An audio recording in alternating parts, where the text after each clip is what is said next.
As you know, Instagram bios are incredibly important.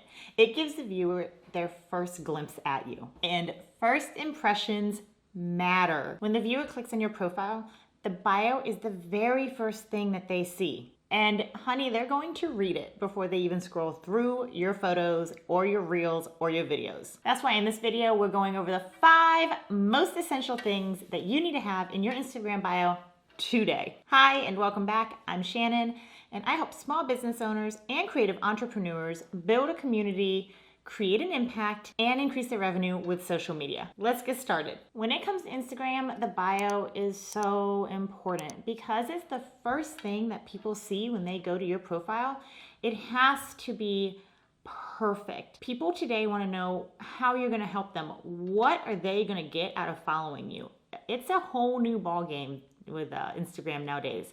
So we are selfish people. We want to know, are we going to be entertained? Are we going to be inspired? Are you going to be teaching us things? Whatever you're doing, we want to know. We want to know how following you is going to benefit us. If you just include a list of your hobbies, or you have 3 dogs, 2 kids, and you like to cook paleo meals, that's not giving us any info of how you're going to help us. So let's figure out how to get strategic with your bio. It's so easy. We're going to start with your username and your profile name. They are 2 totally different things. Your username is the name that you chose to be seen on Instagram. It's got the little @ symbol in front of it. Mine is @Shannon_M_Shipman. And right below it is your profile name. So a lot of people don't realize that this has now become a searchable area within your bio. Instead of just putting your name, I highly recommend that you put something that is keyword related to your brand or your business or how you help people. And then that way, when your ideal client is going to the search bar in Instagram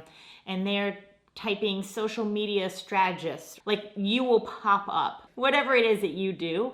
But that name field is searchable now. So it's like a whole new Google on Instagram. So you want to use that to the best of your advantage. Let's move on to tip number 2 with your profile photo. A lot of people don't really think about your profile photo because you just want to throw anything you want up there. But people love people. So ideally, I want you to put a picture of yourself, and not something so far away, but something where they can really see you and see you smiling. And then if you don't want to do that, if you really want to keep it business professional, have a very clean, clear brand logo. If you're a travel company, I would not recommend putting in some sweeping, beautiful landscape. Nobody's going to see or know or get what's going on by that. So I would definitely either do the owner of the company or your brand logo. That way people instantly recognize you. Number 3, you're gonna wanna make sure that you put in your niche statement. So this is a statement basically explaining to who's looking at your bio exactly what you're offering, exactly who you're helping. For instance, you wanna put in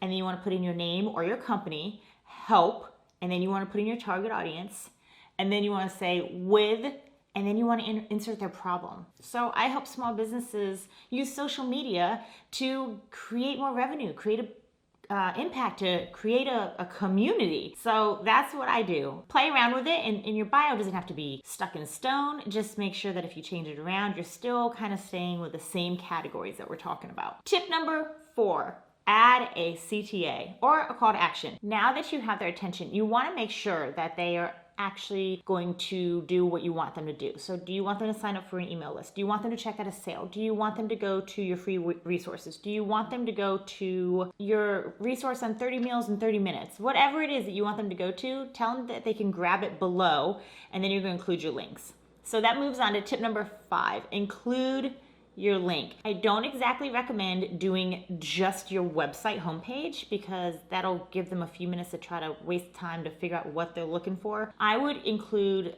a page on your blog or your website, and it has multiple links. Like I have one for my prints, I have one for YouTube, I have one for small business resources, and that way they get a snapshot super quick and they can pick where they want to go. There is a service called linktree.com that if you don't know how to build this page out on your website, you can go there and then you can make it super easy and give your customers their options that they're looking for. We've talked a lot about Instagram bios and how you can use them to make the best first impression. I'd love to know in the comments what you include in your Instagram bio. And after watching this video, what are you planning on changing? If you haven't watched my video on effectively using Instagram to promote your business for free, go check it out here and I will meet you over there.